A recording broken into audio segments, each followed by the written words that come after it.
श्री नवनाथ भक्तिसार मराठी अनुवाद अध्याय 22. उपरिचर वसू व मैनाकिनी हे दोघे जण तिच्या प्रासादात गेली. वसू म्हणाला, मैनाकिनी, या जगात सर्वच क्षणिक आहे. तू कशासाठी रडतेस? तू कोण? मच्छिंद्र कोण? तू इथे आलीस. मच्छिंद्राचा व तुझा सहवास झाला. हा योगायोग. तू आपल्या हिताचा विचार कर की. सिंह लक्षद्वीपाला चल. 12 वर्षांनी मच्छिंद्रनाथ, मीननाथ, गोरक्ष भेटेल. इंद्र एक मोठा यज्ञ करेल. तेव्हा सिंह लक्षद्वीपात तिन्ही देव, सूर्य, चंद्र, नवनाथ एकत्र जमतील. ते तू पाहशील. आता शोक आवर. तुझी श्रेष्ठ दासी दैर्भामाला राज्यावर बसव. तिला ते पटले. मग तिने दैर्भामाला दासीला राणी बनवले. उपरिचर वसूबरोबर ती सिंह लक्षद्वीपाला गेली. गोरक्षनाथाने मीननाथाला आपल्या खांद्यावर घेतले. अनेक गावी फिरत फिरत ते गौड बंगाल देशात आले. तेथे आंबराईजवळ मीननाथाला खांद्यावरून खाली ठेवून त्या जागेला वंदन करून गोरक्ष रडूच लागला. मच्छिंद्रनाथाने विचारले तेव्हा भरून आलेल्या गळ्याने गोरक्ष म्हणाला, गुरु महाराज, याच ठिकाणी कानिफाने मला तुमचा ठाव ठिकाणा सांगितला, म्हणून तर हे निदान पुन्हा मला सापडले. पुढे वाटेत हेलापट्टण नगर लागले. तेव्हा गोरक्षाने मच्छिंद्राला जालंधर, गोपीचंद राजा व मैनावतीची कथा सांगितली. भेटीनंतर मैनावतीने त्या तिघांचा यथासांग गौरव करून 3 दिवस त्यांना ठेवून घेतले. मग ते तिथून निघाले. त्यानंतर ते जगन्नाथपुरीला गेले आणि पुढे इतर देश पाहत सौराष्ट्रात गेले. तेथे एका गावाबाहेर वस्ती केली. सकाळी गोरक्ष व मच्छिंद्र उठले. बाहेर आपली आनिक्या उरकून गोरक्ष भिक्षेला गेला. 4-6 घरी भिक्षा मागून परतला. तोच मच्छिंद्र म्हणाला, गोरक्षा, मीनाला तिकडे शौचाला बसवले आहे, त्याला धुवून आण. गोरक्ष गेला. पाहतो तो काय आज्ञ बालक. सर्व अंग घाणीने माखलेले पाहून गोरक्षाचे मन पार विटले. मच्छिंद्राने त्याला नदीवर नेऊन सर्वांग निर्मळ करून आणण्यास सांगितले. गोरक्ष त्या तशाच अवस्थेतल्या मीननाथाला घेऊन नदीवर गेला. त्याने पटकन त्या पोराला उंच उचलून गरगरा फिरवून खडकावर आपटले. तो तत्काळ मेला. रक्त वाहू लागताच प्रवाहातले मासे ते प्राशन करू लागले. गोरक्ष मनात म्हणाला, बरं झालं, कुणाची पोटे तरी भरली. मग कातडी स्वच्छ धुवून खांद्यावर टाकली आणि तो धर्मशाळेत परतला. गोरक्षाने मीननाथाची कातडी एका बाजूला झाडाच्या फांदीवर वाळायला घातली. जरा वेळाने मच्छिंद्रनाथ परतला. श्रीराज्यात असताना त्याला मद्यपान करायची सवय लागलेली असल्याने ती पुरी करण्यासाठी मच्छिंद्र गावात गेला होता. परत येतो तो गोरक्ष निवांत बसलेला. गोरक्षा, मीननाथ कुठे आहे? तुम्ही त्याला स्वच्छ करून आणायला सांगितले होते ना, तो आणलाय. कुठे आहे? तो काय वाळत घातलाय? मच्छिंद्राने पाहिले तो फांदीवर ओली त्वचा. गोरक्षा, तुला काय सांगितलं आणि तू काय केलंस? गोरक्षाने सर्व काही सांगितले आणि मच्छिंद्र गोरक्षावर संतापला. मीननाथाची कातडी कवटाळून त्याच्या आठवणी काढून रडू लागला. त्याचे दुःख पाहून गोरक्ष म्हणाला, गुरुजी, शोक करू नका, हा घ्या तुमचा मुलगा. असे म्हणून त्याने संजीवनी मंत्राचा जप करून ते भस्म कातडीवर टाकले आणि आश्चर्य, बाबा बाबा असे ओरडत मीननाथाने मच्छिंद्राच्या गळ्याला मिठी मारली. मच्छिंद्राने त्याला आनंदाने पुन्हा अश्रूंनी न्हाऊ घातले. गोरक्ष म्हणाला, गुरुजी, तुम्ही संजीवनीने त्याला स्वतः जिवंत करू शकला असता. तुम्ही विरक्त आत्मज्ञानी. मीननाथ हे नाव व त्याचा देह हे आभास आहेत. आत्माच अविनाशी आहे. मग तुम्हाला रडण्याचं काय कारण? मच्छिंद्र म्हणाला, गोरक्षा, आता तू कुठे माया ममता पार करून हंस पदवीपर्यंत पोहोचला आहेस. मीननाथ हा भास आहे, तसे माझे रडणे हा भासच. मी रडलो तुला शिकवायला. मी मीननाथाला निर्मळ करून आणण्यास तुला सांगितले, ते तू बरोबर केलेस, पण तुला त्याची विष्ठा पाहून घृणा वाटली. मीननाथाला मारण्याचे कर्म, माशांना रक्तमांस घालून परोपकार केल्याचे ते सगळे तरी काय माझ्या रडण्यासारखेच. मायेच्या क्षेत्रातले क्षणिक खोटे सगळी भ्रांतीच. तेव्हा शरीर धर्मच खोटा आहे हे ओळख. गोरक्ष जागीच थरारला. आपली चूक त्याच्या लक्षात आली. मच्छिंद्र मैनाकिनीच्या राज्यात राहिला. केवळ मारुतीला वचनातून सोडवण्यासाठी आपण मात्र गुरुला मायेतून सोडवले असा विचार करून सूक्ष्म गर्व केला. तो मच्छिंद्राच्या पाया पडला. त्याने त्याच्या गुरुची क्षमा मागितली. मच्छिंद्र म्हणाला, गोरक्षा, मी पण तुझी कसोटीच पाहिली. आता कशाचीही वाईट वाटून घेऊ नकोस. त्यानंतर ते तिघे पुढील यात्रेस निघाले. फलश्रुती या 22व्या अध्याय पठणाने पुत्रेच्छूंना विद्यवान पुत्र होईल. अध्याय संपला. श्री नवनाथ भक्तिसार अध्याय 23 मराठी अनुवाद. मच्छिंद्र, गोरक्ष व मीननाथ सौराष्ट्रातून पुढे दक्षिणेकडे निघाले. घनदाट अरण्यातून रस्ता होता. गोरक्षाला जवळ बोलावून मच्छिंद्र म्हणाला, गोरक्षा, काय घनदाट अरण्य आहे रे. मला आत शिरण्याची भीती वाटते. गोरक्ष त्याला म्हणाला, भिण्याचे काय कारण. त्याला संभ्रम पडला. माझ्या गुरुला भय का वाटते. काहीतरी त्याच्याजवळ असणार, दुसरे काय. पुढे गेल्यावर मच्छिंद्र म्हणाला, गोरक्षा, माझी झोळी घेऊन पुढे जा. मीननाथाला पण ने. मी दुसऱ्या दिशेला जाऊन येतो. गोरक्षाला झोळी जड वाटली. त्याने झोळीत हात घातला. पाहतो तर सोन्याची वीट. त्याने ती उंच वाढलेल्या गवतात फेकून दिली आणि तेवढाच एक दगड झोळीत ठेवून दिला. त्याने मीननाथाला घेऊन पुढचा मार्ग धरला. थोड्या वेळात ते एका सरोवराजवळ पोहोचले. मच्छिंद्रही तिथे पोहोचला. गोरक्षाने मच्छिंद्राजवळ त्याची झोळी दिली. त्याने आपली झोळी चाचपून पाहिली. जड असे काहीतरी लागले. आत हात घालून पाहिले तो काय, एक दगड मात्र हाती आला. सोन्याची वीट कुठे गेली. तेवढी सुद्धा तुला जड झाली का रे. कुठे टाकलीस. असे ओरडून त्याने गोरक्षावर काही नाही ते आळ घेतले. तेव्हा गोरक्षाने त्याचा हात धरून त्याला डोंगरावर नेले. त्या डोंगरावर बसून त्याने सिद्धियोग मंत्र म्हटला. तेव्हा तो सगळा डोंगरच सोन्याचा झाला. मग तो मच्छिंद्राला म्हणाला, घ्या, हवे तेवढे सोने घ्या. परीस आहे रे माझ्या राजा. चिंतामणी जवळ असताना का चिंता करू. असे म्हणून मच्छिंद्राने गोरक्षाचा गौरव केला. गोरक्ष म्हणाला, गुरु महाराज, मग इतके दिवस तुम्ही तुमच्या झोळीत ती वीट का बाळगली. आपल्या देशात जाऊन पुष्कळ साधूंना भोजन घालावे या इच्छापूर्तीसाठी ती वीट कामी आली असती. एवढेच ना, मग मी व्यवस्था करतो. असे म्हणून मीननाथाला गोरक्षाने जवळ घेतले. मग मंत्र्यांनी चित्रसेन गंधर्वाला बोलावले. चित्रसेन आकाशातून येताच त्याला आज्ञा केली, तू सर्व गंधर्वांना, ऋषींना, देवतांना सांग, मच्छिंद्रनाथ बोलावत आहेत. उत्तम भोजनाचा बेत आहे. होय, तुमचे कार्य लगेच करतो. चित्रसेन म्हणाला. अंतर्मनाने निमंत्रणे मिळून देव, ऋषी, सिद्ध, चारण, गंधर्व, सर्व कर्मदेवता, एकूण एक लोकपाल, दिक्पाल, भैरव, रुद्र, ब्रह्मा, विष्णू, महेश्वर सर्वजण त्या कनक पर्वतावर जमले. रिद्धिसिद्धींनी सर्वांच्या भोजनाची उत्कृष्ट व्यवस्था केली. जलदेवतांनी सडे घातले. कुमारी, धनंदा, नंदा, विमला, लक्ष्मी इत्यादी देवींनी सर्वांची पात्रे वाढली. अष्टवसूंनी प्रत्येक देवतेला व ऋषीला कुशल विचारले. उपरिचर वसूने सर्वांना दक्षिणा दिली. मच्छिंद्र सर्वांना भेटत होता. लक्ष्मी गंगेचे पाणी वाढीत होती. चित्रसेन गंधर्व विडे देत होता. 108 तीर्थे उष्ट्या पात्रांचा निर्गम करीत होती. नंतर अप्सरा गायन कीर्तन करू लागल्या. शंकर स्वतः पंक्तीला बसले. त्यावेळी गोरक्षाला गहिनीनाथांची आठवण झाली. गुरुदेव, मधुब्राह्मणाच्या घरी गहिनीला ठेवले आहे. ते विसरलोच की. त्याला आणू का. त्याने पटकन विचारले. अरे हो, त्याला आणूया. मीननाथाला तो भेटेल. त्याला हा सोहळा पाहता येईल.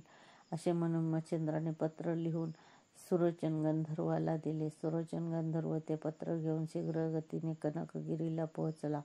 मधुविप्र, गहिनीनाथांचा पालक पिता, त्याने पत्र वाचले. सुरोचनकडे त्याने निरखून पाहिला. तेव्हा त्याला आपले खरे रूप दाखवले. गहिनी 7 वर्षाचा बालक.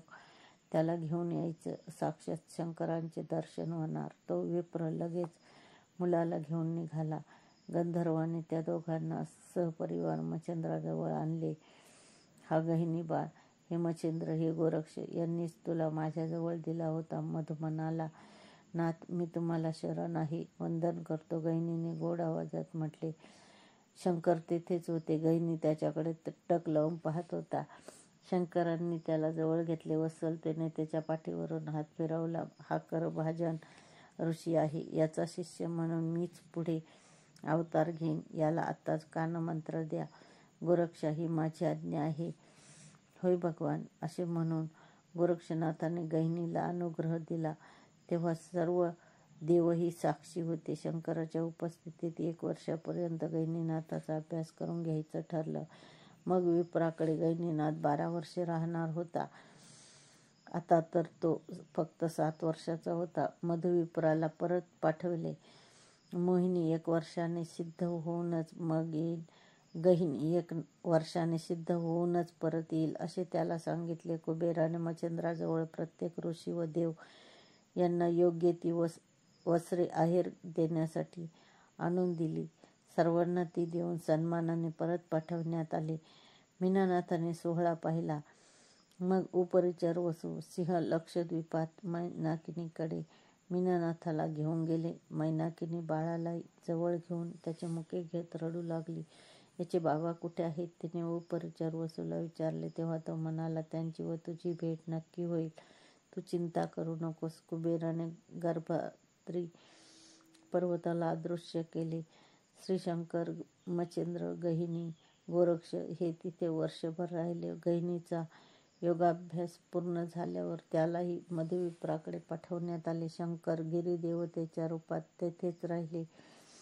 त्यांना पुढे म्हातारदेव असे नाव पडले. नंतर पुष्कळ वर्षांनी मच्छिंद्रनाथांनी त्या गर्भाद्री स्थानी समाधी घेतली. फलश्रुती या अध्यायाच्या पठणाने घरात भरपूर संपत्ती टिकेल. अध्याय संपला. श्री नवनाथ भक्तिसार मराठी अनुवाद अध्याय 24. एकदा काय झाले, संध्याकाळ झाली. उर्वशी विमानात बसून जात होती. सूर्यनारायण अस्ताला जात होता. त्याने उर्वशीला पाहिले. उर्वशीला पाहताच सूर्याचे तेज गळून पडले. आकाशातच 2 भागात वेगळे होऊन त्यातला एक भाग लोमेश ऋषीच्या आश्रमात एका घटामध्ये पडला. त्यापासून अगस्त्य ऋषीचा जन्म झाला. दुसरा भाग कौलिक ऋषींनी अंगणात भिक्षापात्रात ठेवला. आश्रमाचे दार बंद करण्यासाठी ते आले. तेवढ्यात त्या भिक्षापात्रात सूर्याचे तेज सूक्ष्म रूपाने शिरले. कौलिकाने दार बंद करून अंगणातील भिक्षापात्र उचलले. त्याला कोठेतरी बाहेर जायचे होते. ते पात्र म्हणजे भर्तरी. त्याने ती उचलली. तो त्याला त्यात सूर्याचे तेज सामावलेले दिसले. कौलिकाने पुष्कळ वर्षे ती भर्तरी आश्रमात जपून ठेवली. पुढे कलियुग आले. तेव्हा तो ती भर्तरी घेऊन मंदार पर्वतावर गेला. त्याने एका गुहेत ती ठेवली आणि तो निघून गेला. वर्षामागून वर्षे जात होती. त्या गुहेत मधमाशांनी त्या भर्तरीतच आपले पोळे केले. योग्य काल येताच सूर्य तेजात दुमिलाने प्रवेश केला. काही काळाने तो एवढा मोठा झाला की भिक्षापात्रात तो मावेना. ते पात्र दगडाने फुटले आणि ते बालक घरंगळत बाहेरच्या बाजूला कुरणावर येऊन पडले. तो मोठमोठ्याने रडू लागला. वर चरत चरत काही हरणी तिथे आल्या. त्यातल्या एका हरणीने 2 पिल्लांना तिथे जन्म दिला. त्या गवतात तिची 2 पिल्ले व हा बालक जवळजवळ असल्यामुळे हरणीला वाटले की आपल्याला 3 पिल्ले झाली आहेत. तिने पिल्लांना पाजण्याचा प्रयत्न केला. तिची पिल्ले तिच्या अंगावर पिऊ लागली, पण त्या बालकाला काही ते जमेना. मग त्या हरणीने आपल्या 3ऱ्या पिल्लाला काही कळत नाही असे समजून मुद्दाम त्याच्या तोंडात आचळे घालून त्याला दूध पिण्यास शिकवले. जिभेने आपल्या पिल्लांना ती ज्या मायेने चाटून पुसून स्वच्छ करी, त्याच मायेने भर्तरीलाही स्वच्छ करी. होता होता तो बालक 2 वर्षाचा झाला. तेवढ्या काळात वनातल्या पशुपक्ष्यांची भाषा सतत त्याच्या कानावर पडत होती. ती तो ऐके. तो चालू लागला, बोलू लागला. सर्व पशूंप्रमाणेच त्या त्या पशूंना किंवा पक्ष्यांना तो त्यांच्याच आवाजात उत्तरे देऊ लागला. तो त्या हरणी मातेच्या मागोमाग फिरत असे. एकदा वनातल्या भाटाने हरिणी मागे जाणाऱ्या त्या बालकाला पाहिले. त्या भाटाचे नाव जयसिंग, त्याच्या पत्नीचे नाव रेणुका असे होते. त्याचे रूप माणसासारखे, तेज देवासारखे, तर चालणे हरिणीसारखे पाहून त्याला फार नवल वाटले. तो पत्नीला म्हणाला, रेणुके, हा कुणाचा पोरगा असेल? कसा ग चुकला? कोण त्याची आई असेल? आपण त्याची आई, त्याची व त्याच्या आईची भेट करू. असे म्हणून जयसिंग पुढे आला. त्या बालकाजवळ गेला. त्याला पाहताच हरणी आर्त आवाजाने ओरडू लागली. तो हरणीकडे 4 पायांनी धावू लागला, पण त्यापेक्षा वेगाने धावत जाऊन जयसिंगाने त्याला पकडले आणि म्हणाला, बाळा, कोण तू? तुझे नाव काय? तुझी आई कुठे आहे? चल, मी तुला आईकडे नेतो. त्याचे ते बोलणे त्या बालकाला कसं कळणार? तो आपला हरणासारखाच ओरडू लागला. हरणीची अवस्था फार केविलवाणी झाली. तीही भ्यायली व जवळ येण्यास धजली नाही. जयसिंगने त्याला खुणा करून विचारू लागला, पण त्या बालकाचे आपल्या हरणासारखे ओरडणे चालूच होते. आपण त्याला आपल्या वस्तीवर घेऊन नेऊया. मग त्याची आई सापडली तर तिच्या हवाली करूया. असा विचार करून त्यांनी त्याला आपल्या खांद्यावर टाकले व पत्नीसह चालू लागला. ती हरणी ओरडत त्याच्या भोवताली फिरू लागली, पण जयसिंगने दुर्लक्ष केले. हरणी निराश होऊन पुन्हा वनात शिरली. जयसिंगाने घरी गेल्यावर त्या बालकाला बायकोच्या ताब्यात दिले. बालक माणसाप्रमाणे राहू लागला व हळूहळू त्या माणसाची भाषाही शिकला. शब्द बोलू लागला. जयसिंग व त्याची पत्नी त्या बाळाला घेऊन तीर्थयात्रेला गेले. जाता जाता ती काशीला गेली. विश्वेश्वराच्या मंदिरात त्या मुलाला शंकराच्या पिंडीसमोर नेऊन दंडवत घातले आणि चमत्कार झाला. पिंडीतून शंकर बोलले, या भर्तरीनाथ, अवतरलात म्हणायचे भूलोकात. शंकराचे ते शब्द जयसिंगने ऐकले. त्याला फारच नवल वाटले. हा मुलगा अवतारी म्हणजेच आपले मोठेच भाग्य. त्याने आनंदाने घरी जाऊन बायकोला हे सांगितले. शंकराने त्याला भर्तरी म्हणून हाक मारली, तेव्हा त्याने भर्तरी असेच त्याचे नाव ठेवले. त्यानंतर भर्तरीच्या वयाच्या 16व्या वर्षी एक अघटित घटना घडली. जयसिंग व रेणुका परत आपल्या घरी जाण्यास निघाले. वाटेत निबिड अरण्यातून जाताना जयसिंगाला चोरांनी गाठले. त्याचे सर्व धन लुटून त्याला ठार मारून ते पळून गेले.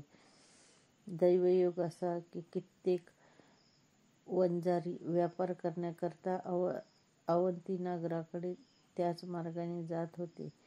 त्यांनी त्यांचे सांत्वन केले व त्याचे मन वळवून त्याला आपल्याबरोबर घेतले. तो त्या व्यापारी लोकांची लहान मोठी कामेही करू लागला. तो मधुर बोलणारा, देखणा, उद्योगी होता. त्यामुळे तो सर्वांचा आवडता झाला होता. पुढे काही दिवसांनी काही गावातून मुक्काम करीत ते व्यापारी धन, धान्य व इतर चीजवस्तू घेऊन अवंती नगरीकडे निघाले. फलश्रुती या अध्यायाच्या वाचनाने पूर्वजन्मीचे बालहत्येचे पातक नष्ट होऊन मुले वाचतील. स्त्रियांचा वांझपणा जाईल. अध्याय संपला. श्री नवनाथ भक्तिसार मराठी अनुवाद. अध्याय 25. इंद्राच्या सभेत मेनका नृत्य करीत होती. त्यावेळी सुरोचन नावाच्या गंधर्वाने विचित्र वर्तन केल्यामुळे इंद्राने त्याला शाप दिला. सुरोचना, तू गाढवासारखा वागलास म्हणून मृत्यूलोकात गाढवाचा जन्म घेऊन खुशाल राहा.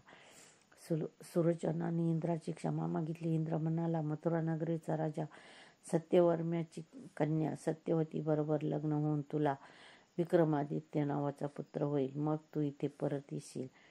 इंद्राच्या शापाप्रमाणे तो गाढव होऊन रानात चरू लागला. रानातल्या गाढवांबरोबर तो कमठ नावाच्या कुंभाराच्या घरी गेला. पुढे त्या कुंभाराने सर्व गाढवे विकली, पण सुरोचनाला मात्र योगायोगाने ठेवून घेतले.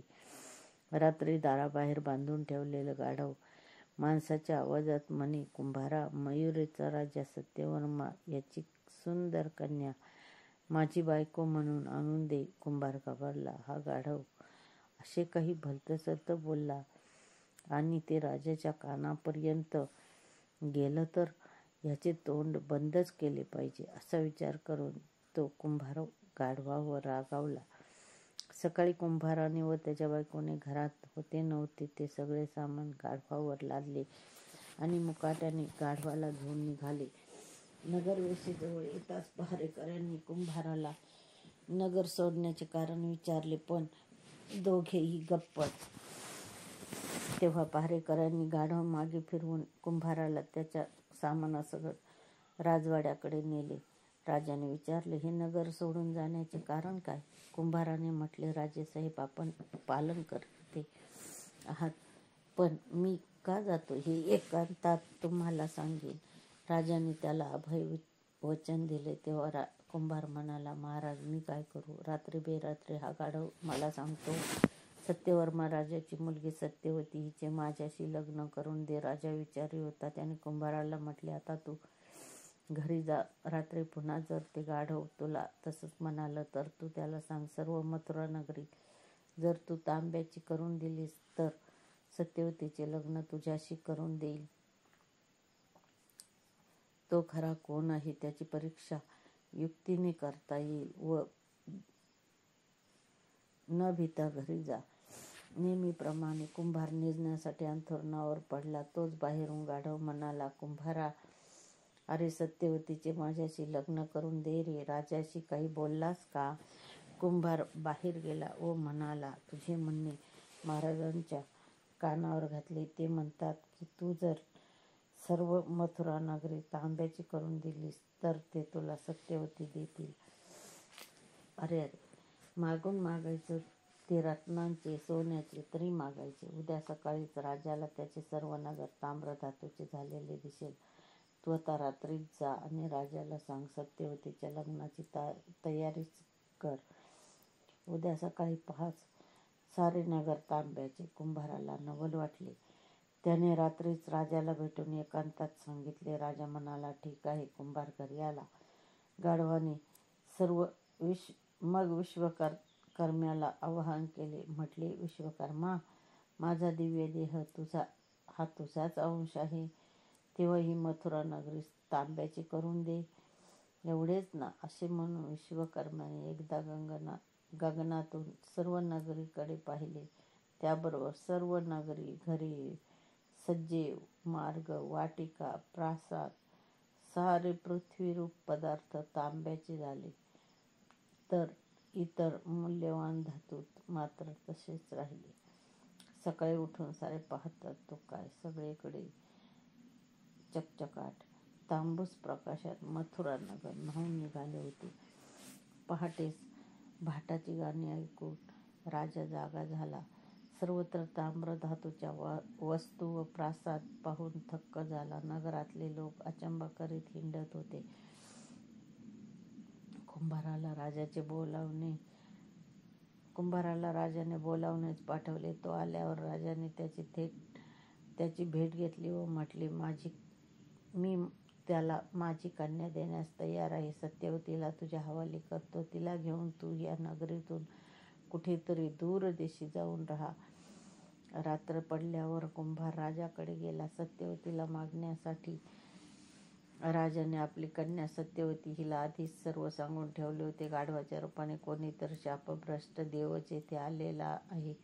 तोच तुझा पती मी ठरवला आहे. तो पशु म्हणून त्याचा अपमान करू नको. त्यातच तुझे कल्याण आहे. सत्यवतीने राजाच्या इच्छेला मान दिला. तिचा आज्ञाधारकपणा अतुलनीय होता. तिला बरोबर घेऊन राजा कुंभारासमोर आला. माहेर सोडताना सत्यवती रडू लागली. राजा तिला म्हणाला, तू युक्तीने वाग, तुझे भाग्य चांगलेच उजळेल.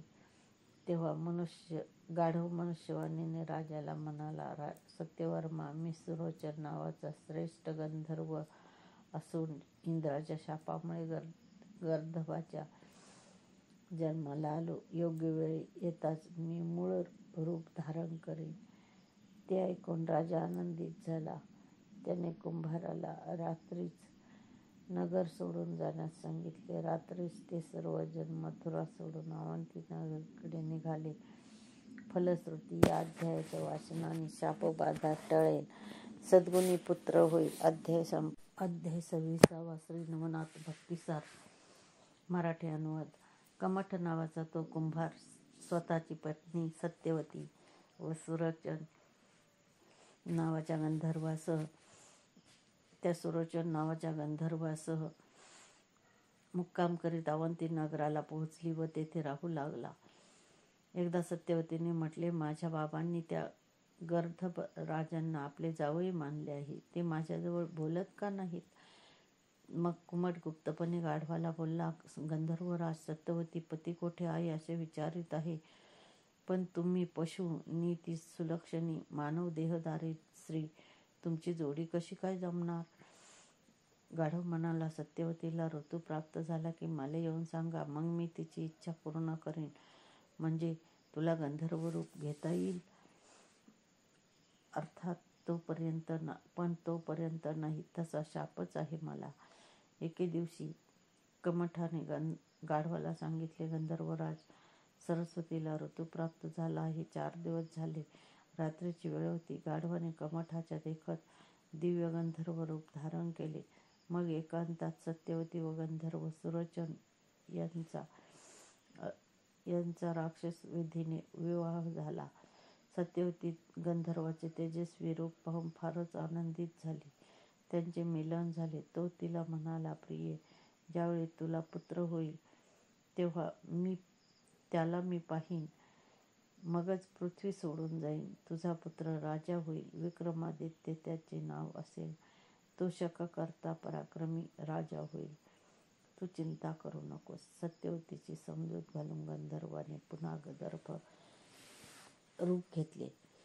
पुढे सत्यवतीने एका सुंदर बालकाला जन्म दिला. त्याचे बारसे झाले. कमठाने मुलाचे नाव विक्रम ठेवले. पाळणा सजवलेला होता. रात्री गंधर्व प्रकट झाला. त्याने पुत्राचे मुख पाहिले. शाप संपला. इंद्राने मातली या आपल्या सारथ्याला दिव्य विमान घेऊन खाली पाठवले. विमान भूमीवर उतरवून मातली घरात शिरला.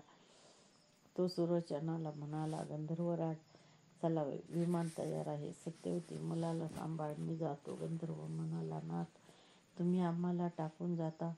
मी एकटी कशी राहू?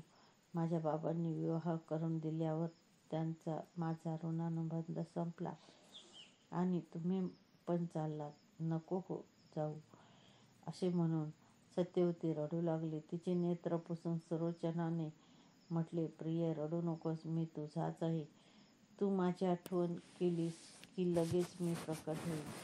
माझी शापातून सुटका झाली. हे केवढे चांगले झाले. मी तुझ्याजवळ आहे असे समज. त्याने सत्यवतीचे सांत्वन केले. मग कमठाला म्हटले, कमठा, माझ्या मुलाचा सांभाळ कर. तू मला भार व्हायला लावलास त्याचे वाईट वाटून घेऊ नकोस. मी जातो. मातलीच्या मागोमाग गंधर्व लोकात गेला. कुंभाराच्या घरी विक्रम लहानाचा मोठा झाला. त्याला अनेक विद्या प्राप्त झाल्या. तो सर्वांच्या ओळखीचा झाला. कुंभाराच्या ओळखीचे कित्येक राजसेवक होते. त्यांच्या ओळखीने विक्रमासही जकात वसुलीचे काम मिळाले. विक्रम अधूनमधून पहारे चौकीवर बसे. अशा वेळीच पूर्वीच्या व्यापाऱ्यांच्या व भर्तरीच्या गोष्टी चालल्या होत्या. विक्रमाने त्या गुप्तपणे ऐकल्या होत्या. त्याने चोरीची धाड आलेली आणि व्यापाऱ्यांनी ती परतवून लावलेली पाहिली होती. तरुण तेजस्वी भर्तरी काय सांगत होता हे त्याने खरी झालेले पाहिले होते. चित्रमा राक्षस झाला असून तो उत्तरेकडून दक्षिणेकडे जात होता. तो गंधर्वच आहे व शापाने राक्षस झाला आहे. ही गोष्ट भर्तरीलाही माहीत नव्हती. पण भर्तरीच्या मुखाने विक्रमाने एवढे मात्र ऐकले होते की जो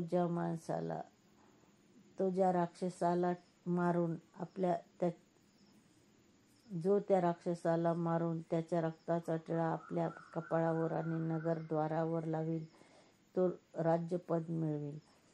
राक्षसाजवळ 4 रत्ने आहेत. भर्तरीचे बोलणे ऐकून विक्रम तात्काळ उत्तरेकडे अरण्यात गेला. वाटेत दिसलेल्या त्या राक्षसाला लपून छपून एकदम घाव घालून विक्रमाने खड्गाने मारले. त्याच्या रक्ताचा टिळा आपल्या कपाळी लावला तेव्हा त्या राक्षसाच्या शरीरातून चित्रमा गंधर्व बाहेर पडला आणि विमानात बसून आकाशमार्गे निघाला. शाप मिळाल्याची कथा विक्रमाने त्याच्याकडून समजून घेतली. गंधर्व निघून गेला. विक्रमाने राक्षसाचे तेज प्रेत तपासले. तो त्याच्या हातात चिंतामणी, कामद, वैडूर्य, हिरा अशी 4 रत्ने सापडली. विक्रम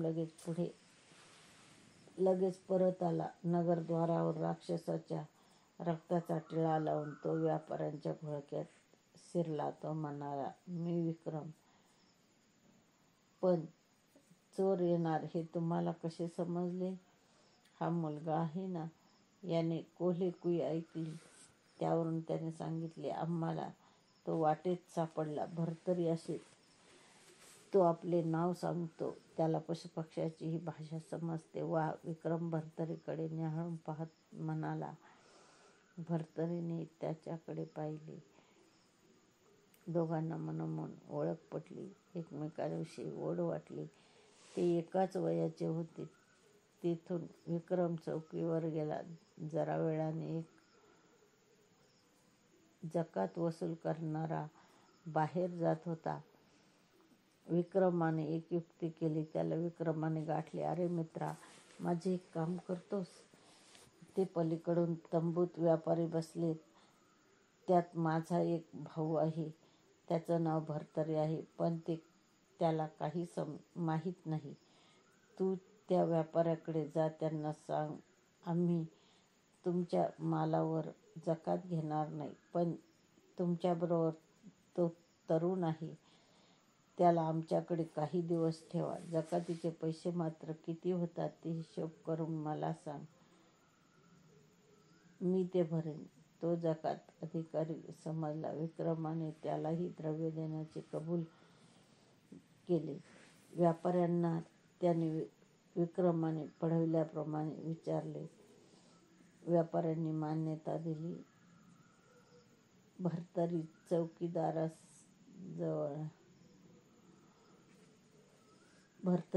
चौकीदाराजवळ काम करण्यास तयार झाला. व्यापारी जकात न भरता निघून गेले. विक्रमाला जकात अधिकाऱ्याने बोलावून घेतले. जकातीची रक्कम सांगितली. ठीक आहे, सध्या ही रत्न गहाण ठेवा. विक्रमाने 4 रत्नांपैकी एक त्याला दिले. तो खुश झाला. विक्रम भर्तरीला घेऊन आपल्या घरी आला. आईला म्हणाला, आई, हा भर्तरी. मी याला भाऊ मानलाय. याला कोणी नाही ग. बरं, सगळी गोष्ट मी नंतर सांगेन. आधी जेवायला वाढ. आता हा आपल्याकडेच राहणार आहे. आईने ही संमती दिली. कुंभार, सत्यवती, विक्रम व भर्तरी एकत्र राहू लागले. फलश्रुती. या अध्याय पठनाने गोहत्येचे पाप आणि शत्रू नाहीसे होतील. अध्याय संपला.